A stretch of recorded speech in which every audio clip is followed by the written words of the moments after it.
একটা পেজের মেহেদির কালার যদি এত সুন্দর হয়, কোয়ান্টিটি এবং কোয়ালিটি দুইটাই যদি অনেক ভালো হয়, তাহলে অ্যাজ এ প্রমোটার হিসেবে আমি বলবো যে এই পেজের মেহেদি বেস্ট অ্যান্ড বেস্ট। সো আমি একটা পোস্ট করেছিলাম আমার পেজ কাশফিয়াজ মেমোরিসে যে আমি উইদাউট পেমেন্টে কিছু পেজ প্রমোশন করে দিব। সো অনেকেই রেসপন্স করেছে, তার মধ্যে বেশিরভাগ ছিল slimming T product and whitening এর প্রোডাক্ট, যেগুলো আমি আসলে প্রমোশন করি না। সো এগুলোর জন্য আমাকে নক করে লাভ নেই। তো তার মধ্যে ছিল ফারিশ একটা পেজ, যার পেজে ছিল মেহেদি। ওই মেহেদির এখানে ছিল কিছু নির্দেশনাবলী এবং ব্যবহারের নিয়ম। সো আমি অনেক পেজেরই মেহেদির প্রমোশন করেছি, তার মধ্যে থেকে অন্যতম একটা পেজ বলা যায় ফারিশ পেজের মেহেদির কালার অ্যান্ড কোয়ান্টিটি এবং কোয়ালিটি দুইটি অনেক ভালো লেগেছে আমার কাছে। আর্টিস্টও মেহেদি দিয়ে খুবই মজা পেয়েছে, বিকজ কোনটাও অনেক ভালো ছিল। সো আমি আমার বাঁ হাতে পুরো সুন্দর করে মেহেদি দিই।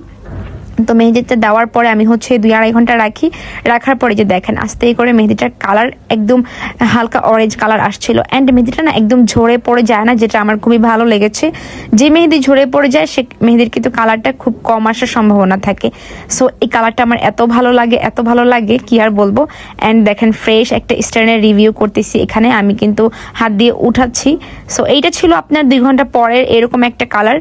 তারপর আমি ঘুম থেকে উঠার পরে আমি দেখি যে সকালবেলা একদম ফজরের টাইমে এই কালারটা এসেছে।